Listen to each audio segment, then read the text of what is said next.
नमस्कार दोस्तों, हम सीएससी के वीएलई बैंकिंग कॉरेस्पॉन्डेंट के तौर पर बहुत ही जिम्मेदारी का काम कर रहे हैं। सीएससी और एचडीएफसी की ये पार्टनरशिप बहुत ही महत्वपूर्ण और जिम्मेदारी वाली पार्टनरशिप है। हम एक बैंकिंग कॉरेस्पॉन्डेंट के तौर पर अपने ग्राहकों के लिए एचडीएफसी बैंक में बचत खाता या चालू खाता खोल सकते हैं।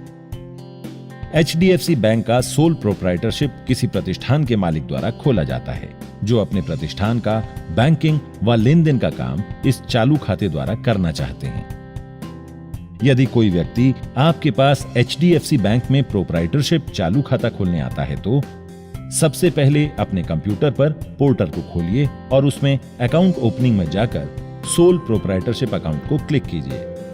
अब आपके सामने लॉगिन करने के ऑप्शंस हैं। अगर आप अपने मोबाइल नंबर के जरिए लॉगिन करते हैं तो आपके सामने अकाउंट ओपनिंग्स इंस्ट्रक्शन का पेज खुल जाता है, जिसमें आपको प्रोडक्ट वेरिएंट, नाम, मोबाइल नंबर, प्रोप्राइटरशिप का प्रकार, पैन कार्ड एवं प्रोप्राइटर की जानकारी देनी होगी। मोबाइल नंबर को वैलिडेट करने के बटन को क्लिक कीजिए ताकि ग्राहक के मोबाइल पर वैलिडेशन का मैसेज आ सके। इस वैलिडेशन मैसेज को ग्राहक को ही भरना है। अंत में एक चेक बॉक्स दिखता है जहां आपको चेक करना है ताकि ग्राहक को उसके मोबाइल पर बैंक से मैसेज आ सके। इसके अगले पेज में आपको उस प्रतिष्ठान की जानकारी दर्ज करनी होती है जिसके लिए प्रोप्राइटर यानी प्रतिष्ठान के मालिक सोल प्रोप्राइटरशिप अकाउंट खोल रहे हैं। इसके बाद प्रतिष्ठान के मालिक का मेलिंग एड्रेस यानी जिस पर मेल भेजी जा सके और प्रतिष्ठान के स्थायी पते की जानकारी देनी होती है। याद रखिए, यहाँ वो एड्रेस दर्ज होगा जो एड्रेस प्रूफ के तौर पर आपके पास हो, यानी मेलिंग एड्रेस और परमानेंट एड्रेस एक ही हो तो चेक बॉक्स को क्लिक कर दीजिए।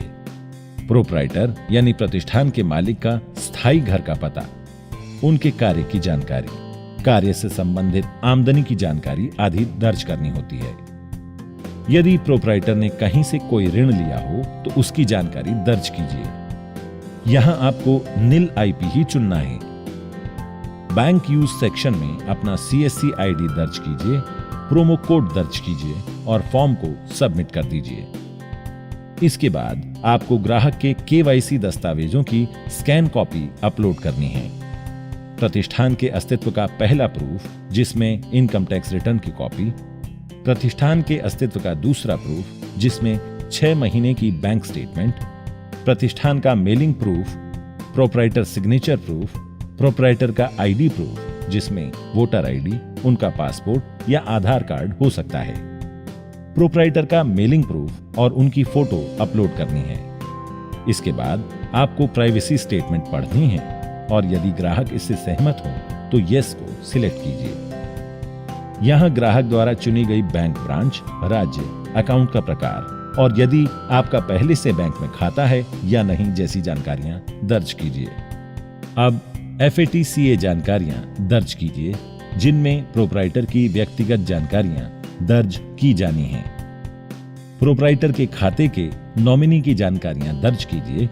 नॉमिनी का पता यहां दर्ज करना होगा।